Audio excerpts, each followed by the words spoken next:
Hey, thanks for clicking on this YouTube video. If you don't know much about Cape Cod Church, you can check us out online at capecodchurch.com. In the meantime, enjoy this message from our current series, Meant to Be, a New Vision for Being Human.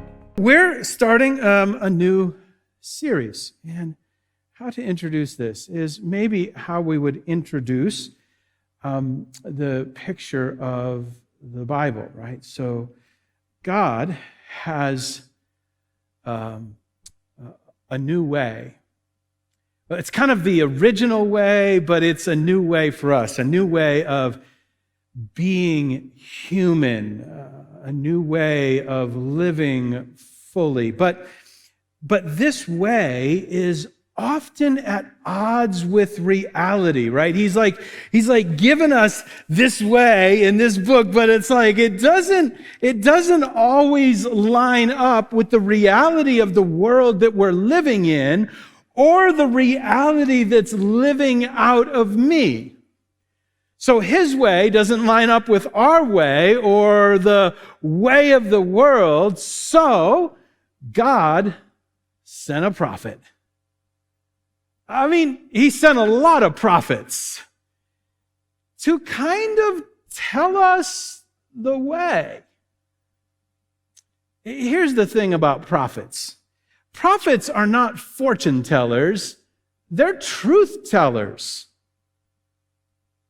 They're not always the most popular people in the world. I mean, folks, it's been 29 years. I have never done a series on the prophets. Because nobody's like, bring it on! We love it when the prophet sticks his bony finger in our chest and says, it's you! I mean, it's just kind of like, it's heavy. But here's what the prophet does. The prophet does kind of stick the bony finger in our chest and in the chest of our world.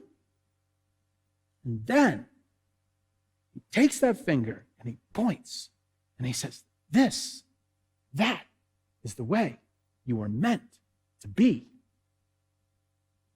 And this is why this series is so valuable. Because the prophets often point at us, but then they point to the way the world could be and the way you and I were meant to be. So, for the next few weeks, we want to talk about the prophets. And to start, we begin in a palace. King David's palace. The greatest, maybe, king that Israel would ever know. And it's springtime. We know that because it's described as the time when kings go to battle. The springtime, when the weather had passed and it was safe, you would resume battle. You would send the armies off, and at the front of the army was the king. Only this time, the king hadn't gone to battle. The soldiers had gone to battle, but the king had stayed behind. He had earned it. He was David. He was the man. He was all that and a bag of chips, and he was taking a nap. Now listen, I don't have anything wrong with naps, and this is not a message about naps, but David was taking a nap. And it's the afternoon. It's late. The inference being he took a long nap. Finally, he gets up and you know the kind of nap when you slept too long. You were going to take 15 minutes and you took 2.5 hours. And he wakes up and he wipes the sleep out of his eyes. And he walks up to the roof of the palace. And he looks out over his kingdom and he sees on his neighbor's roof, well, you know what he saw. He saw Bathsheba. I don't need to elaborate. Your imagination can run wild. She was bathing and he didn't look away. He was taken. Huh. Mm-hmm. You see, David had privilege and power. Privilege, I should have that. Power, I could have that. And he says to one of his men, who is that? And the text is almost as if his men think nothing of it. Oh, that's Bathsheba, the wife, of Uriah, your soldier, who's off at battle. And the rest. He calls, she comes, and the rest is history. In this story, Bathsheba is only recorded as saying 3 words, but they were enough. I am pregnant.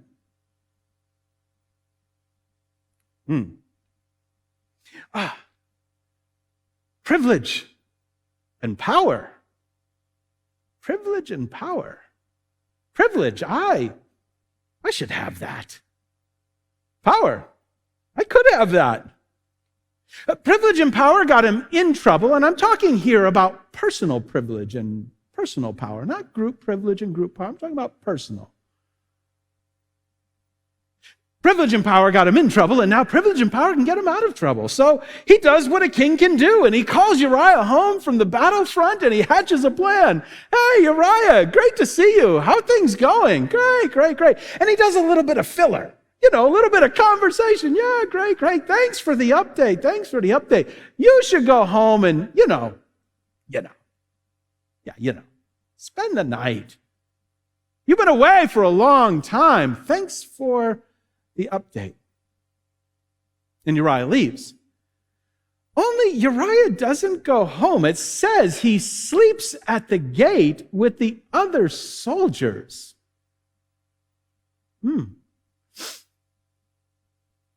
David has to wonder, does he know? Does he know? Uriah, what's up? How come you didn't, go home? Oh, King David, how could one go home? He says, I'm a soldier. My peers are off at battle. How could I go home and enjoy the pleasures of home when my men are off at battle? No, sir, no, sir. So David does what makes perfect sense if you have privilege and power. He invites them over for dinner and a drink. Because people make their best decisions when they're drinking, every time. If I get him drunk, you know what I'm talking about. Get him drunk. Nobody has willpower when they're drunk. And drunk Uriah sleeps at the gate again. Who is this guy? David realizes, I got a problem on my hands here. This guy, he is not going to do this the easy way. So he writes a letter, and he folds it, and he seals it, and he hands it to Uriah, because no soldier would ever open a letter meant for another sealed by the king. But if he had opened it, he would see that letter said, put Uriah at the front of the battle, at the place where it's hottest, where he's sure to be killed. And then privilege and power seem to win. Uriah goes back. And the commander puts him at the front of the battle where it's hottest. And he's killed. Privilege and power. They win. And then a wedding. David and Bathsheba. Oh, this isn't his first wife. It's his, third. Second, third, fourth, something like that. Third, I think. Who's counting? And then a baby. And then a knock. at the door. The prophet, Nathan.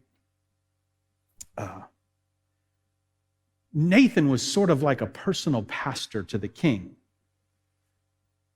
But you only come to the king when he calls you to come, and the king hadn't called him to come. And Nathan had always played by the rules before. In fact, Nathan had kind of gone along to get along in the past. But now Nathan has a word from God. God told him, you go to David and you tell him this story. Nathan shows up at the palace and he knows, my life is on the line. Let me read it to you. It's good. 2 Samuel chapter 12, verse 1. So the Lord sent Nathan the prophet, to tell David this story. And here's the story. He said, there were two men in a certain town. Stories traditionally started off, there was a man, right? And so he just starts it off, there was two men in a certain town, and one was rich and one was poor. Oh, that's an interesting story, Nathan. Thanks for coming, and you've got a story from that. Nathan. The rich man owned a great many sheep and cattle, and the poor man owned nothing but one little lamb he had bought. He raised that little lamb, and it grew up with his children. It ate from the man's own plate and drank from his cup. He cuddled it in his arms like a baby daughter. This isn't livestock. This is a pet. This is some of you right here. This will be your new favorite Bible verse, because you make your dog eggs and bacon for breakfast every morning. I'm not saying that my wife is like that, but organic chicken, just saying.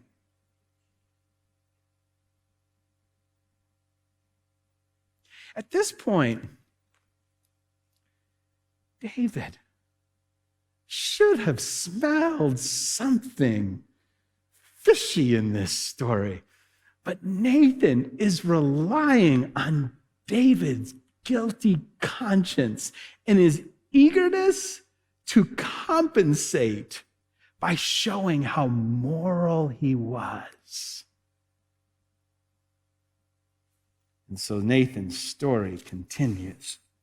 One day, a guest arrived at the home of the rich man, but instead of killing an animal from his own flock or herd, he took the poor man's lamb and killed it and prepared it for his guest.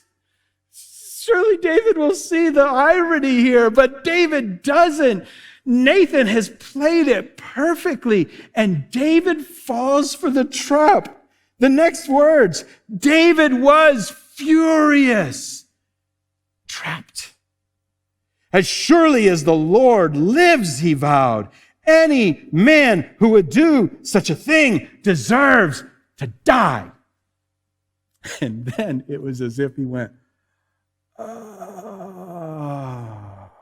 because he softens his position slightly.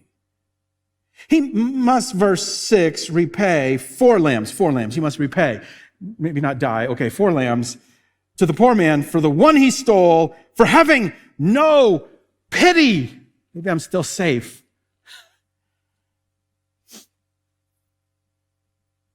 Then Nathan said to David, you are the man. In the Hebrew, this is just 2 words, ata haish. In Hebrew, you have to kind of like it's like guttural. You have to say it with phlegm, but I would spit on the front row in Corona. That's not cool anymore. So I'm going to skip the Hebrew pronunciation, right? But it's 2 words. You get that ata haish. You can just hear it. It's like, duh. And the king is cowering. He's like, duh. And the prophet sticks that finger and says, you are the man. The Lord, the God of Israel, says, I anointed you king of Israel. I saved you from the power of Saul. I gave you your master's house and his wives and the kingdoms of Israel and Judah. And if that had not been enough, I would have given you much, much more. Why? Why? Then have you despised the word of the Lord and done this horrible deed? For you have murdered Uriah the Hittite with the sword of the Ammonites and stolen his wife. It's like you did it yourself. I know you sent him to the front of the battle, but it's you. You're guilty. He finishes by reminding him, from this time on, your family will live by the sword because you have despised me by taking Uriah's wife to be your own. You took his wife, and you took his life. The consequences will filter down through your family for generations.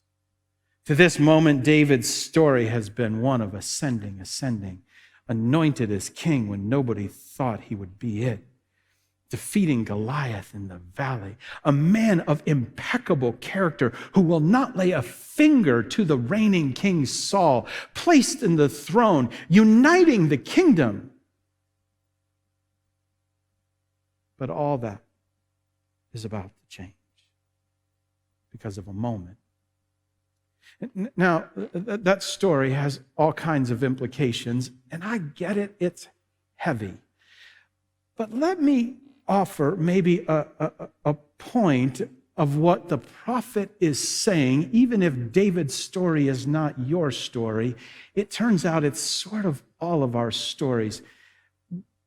Because the prophet is saying here, what you were meant to be is more than your desires.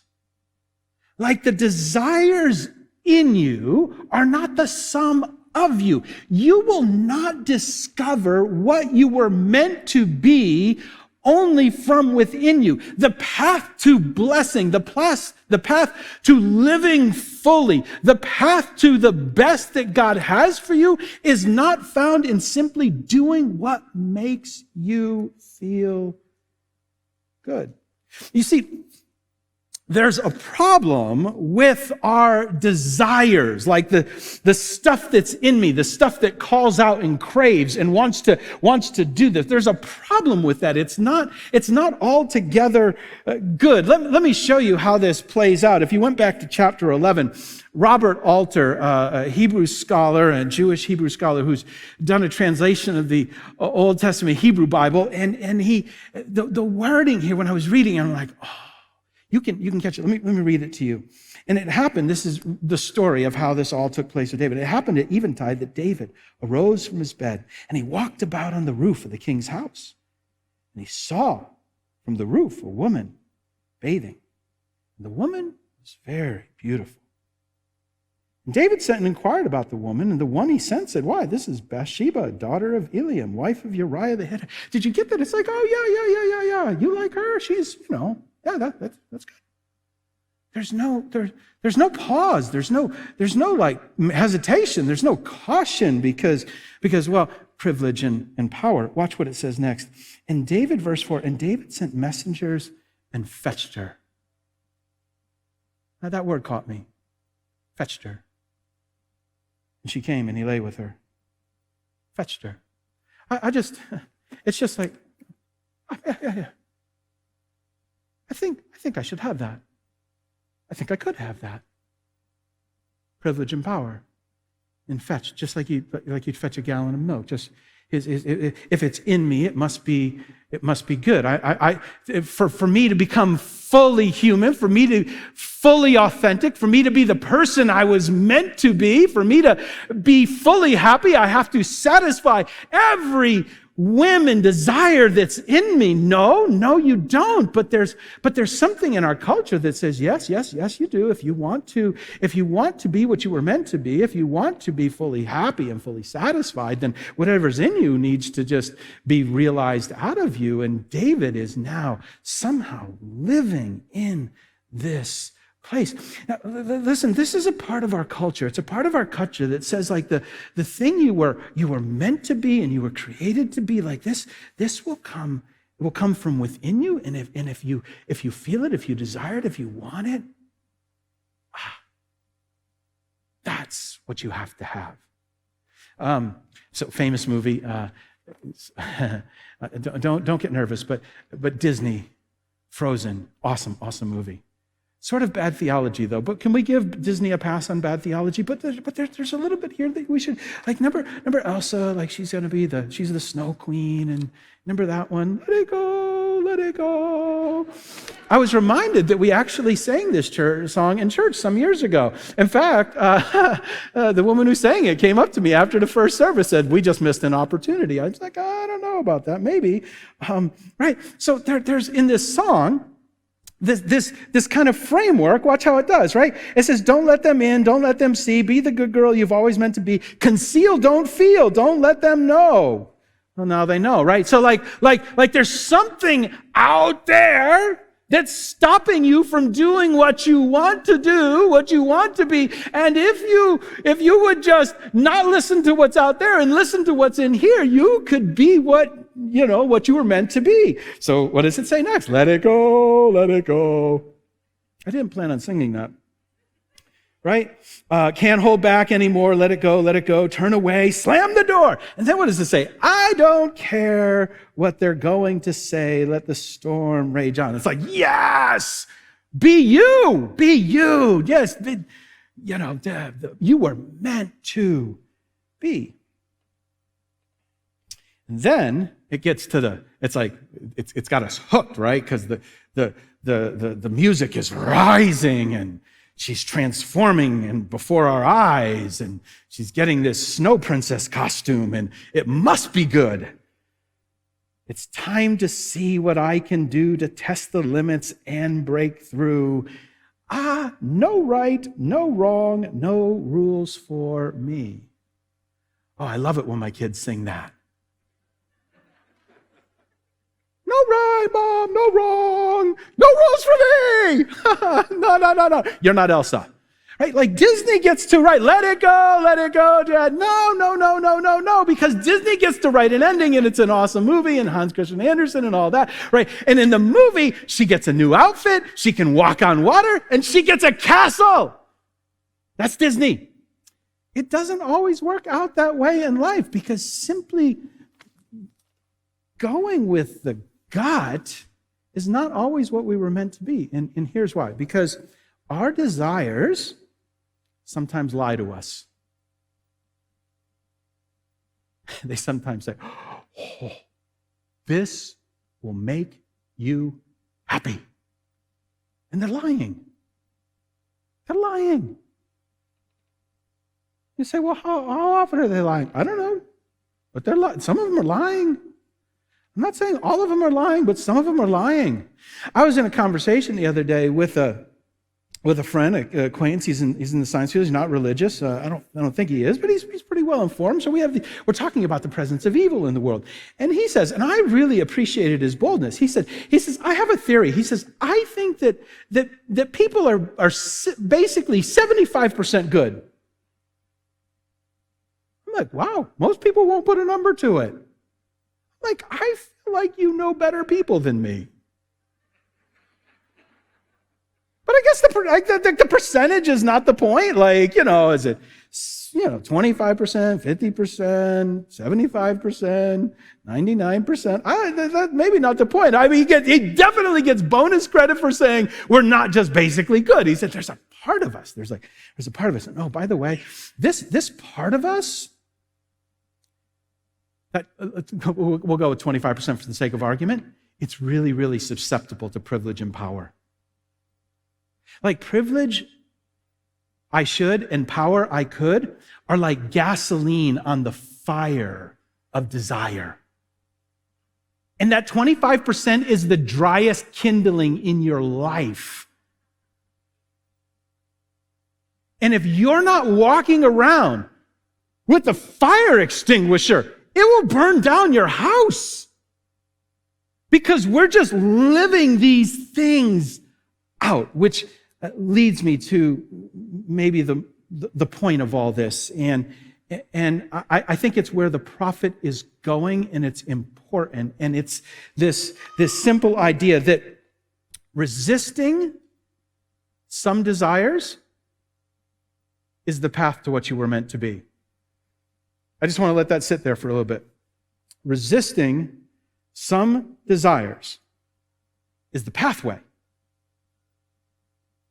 to fulfillment, to living fully, to what you were meant to be. In fact, the prophet gets there in 2 Samuel 12. We read this, but it's worth going back. Verse 7 and 8.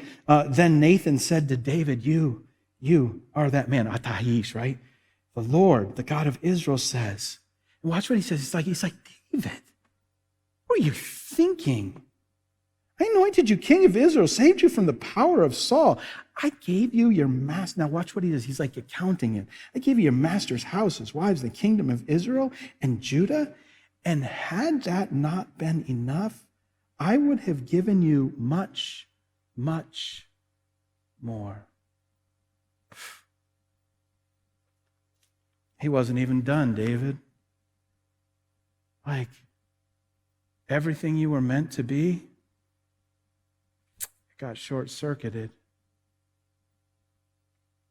You were meant to be much, much, much more, but something in these desires, because and what the prophet is saying to us down through the ages is that resisting some desires is where I become what I was meant to be. You know how this works, right? You've done it before. Like, you'll decide, like, I want to be something.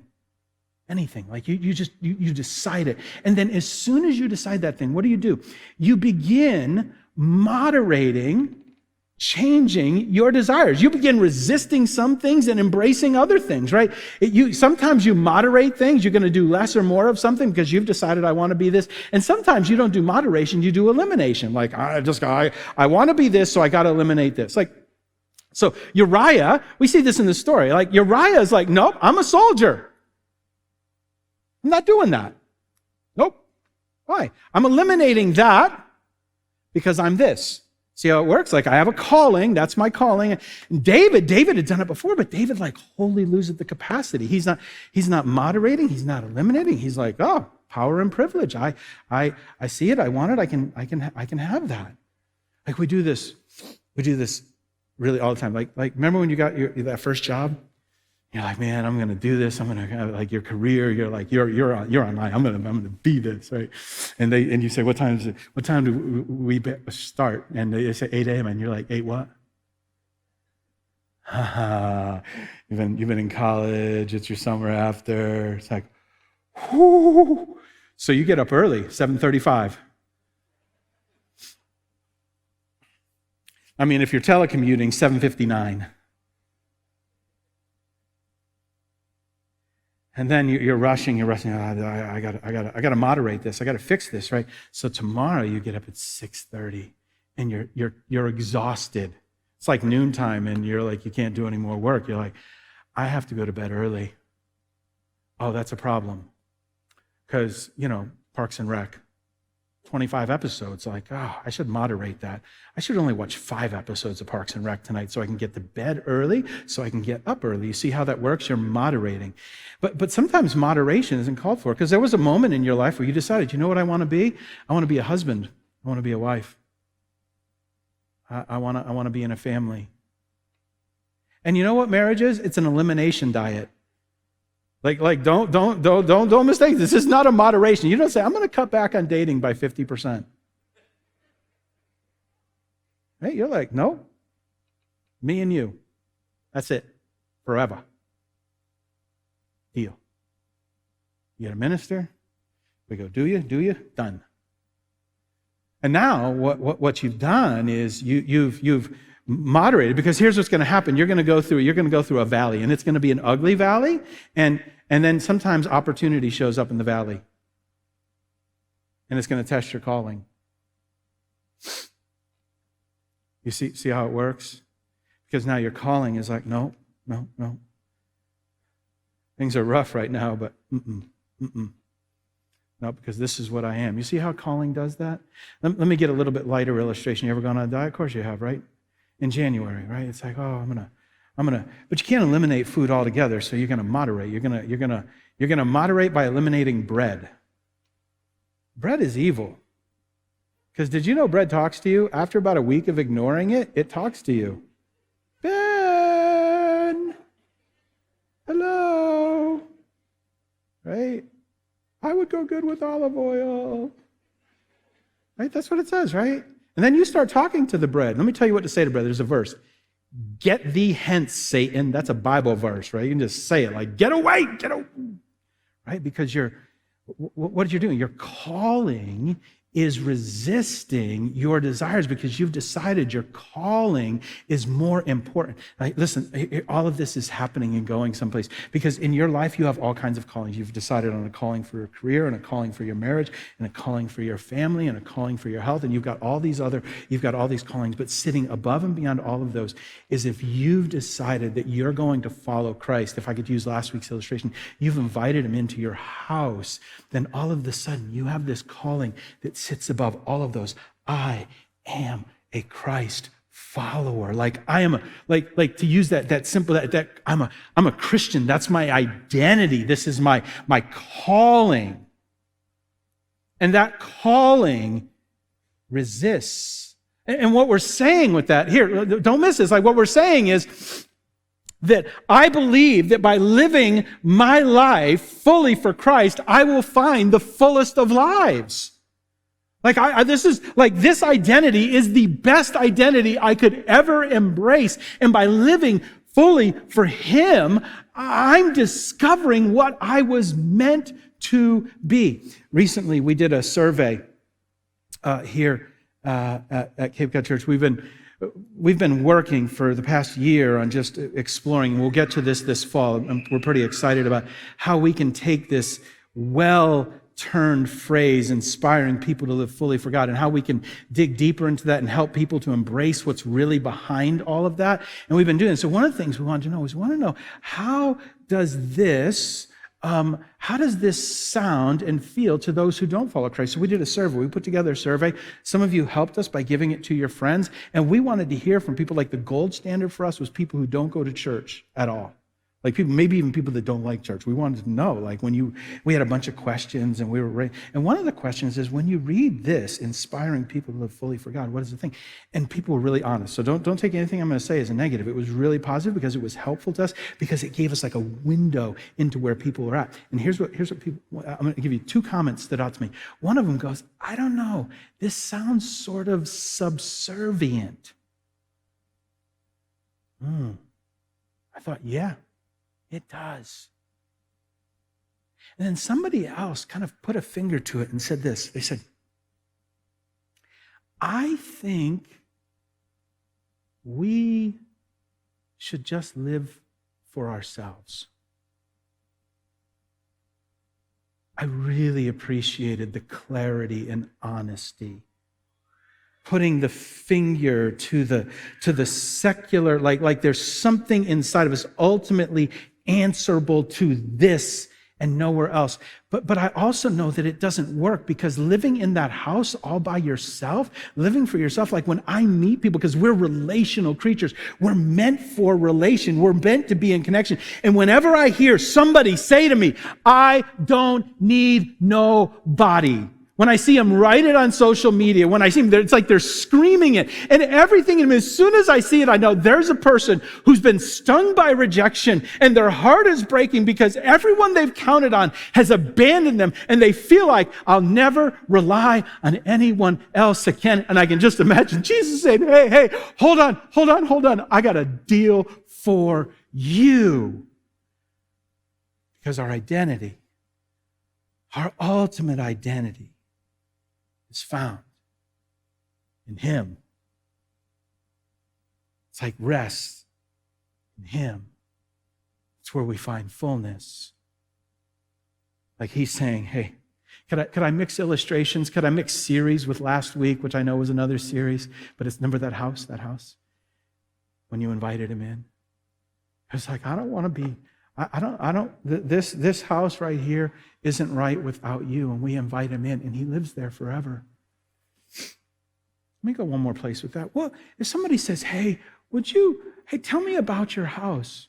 And you go, yeah, it's a pretty cool house. Pretty cool. 4 bedrooms, 3.5 baths. Anything else? Yeah. I just got new backsplash in the kitchen. Amazing. Anything else? Oh, yeah. Oh, Jesus lives there.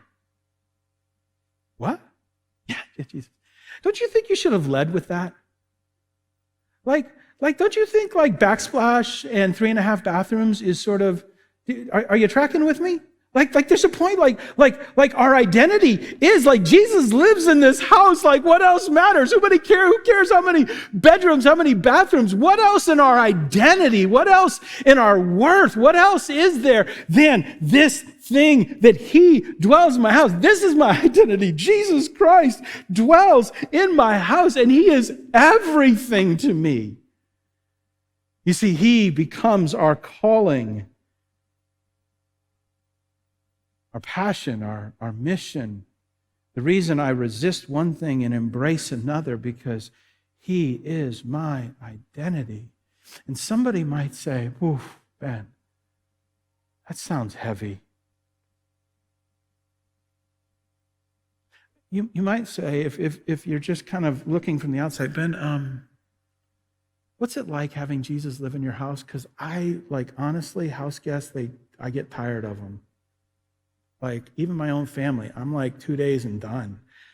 Not my family, mom and dad, I know you're watching, but, I've heard people say that, right? And then you know what you say? You go, yeah. I know what you mean. Before I invited Jesus into my house, I was worried about that because I was like, I don't know, I just like to do what I do, and having Jesus in my house could definitely ruin my fun. I just thought it was too heavy, but I was wrong. You know what Jesus said? One day I was struggling with that, and Jesus said, hey, come. Follow me. I don't know, Jesus. Come. Trust me. My yoke, it's easy. Trust me. My burden is light. And you know what? He was telling the truth. His yoke is easy. His burden is light. He's been everything. He's my identity. He's my calling. And yeah, there are some things I resist. And there are some things I embrace because he's my calling. He's my identity. And that's what the prophet would be saying to us. He would say, listen, this is what you are meant to be in Christ. And it changes everything. Would you bow with me? Our heads are bowed, our eyes are closed. I want this moment to be quiet. Can I speak boldly as your pastor? Maybe to bring that prophetic finger. I'm not trying to be needlessly heavy, but I want to ask you, is there something in your life that doesn't belong there?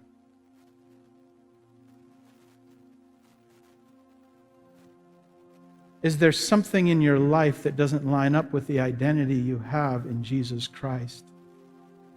Is there something that you should confess? Take this moment and just put it in front of him. Just confess, this doesn't belong. This wasn't what I was made for. I want to follow you, Jesus Christ.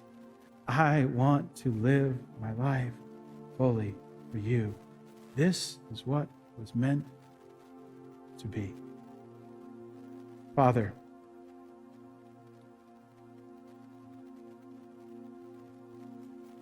we find in you our calling and our identity, what we were meant to be. And before we turn the prophet's finger to the world around us, we should look inside and see where it is that we've embraced this faulty idea that simply responding to what I want will lead me where I want to be. My identity, Father, is in you, and I rest in it. I celebrate it, Father, where I've fallen short. I confess it. And Father, I declare here in this place, together with all of these, we declare we want to live our lives fully for you. In Jesus' name, amen.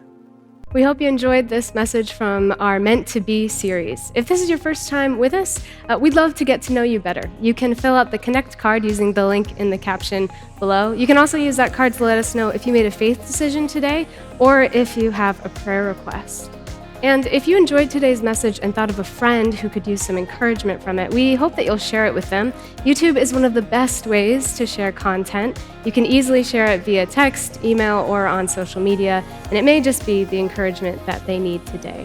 And one more thing, since you're still here. If you haven't already, we hope you'll follow us on Facebook or Instagram. And if you enjoyed today's message, we'll hope you will like this video so that others can discover it too. We'll see you next time, and thanks for joining us today.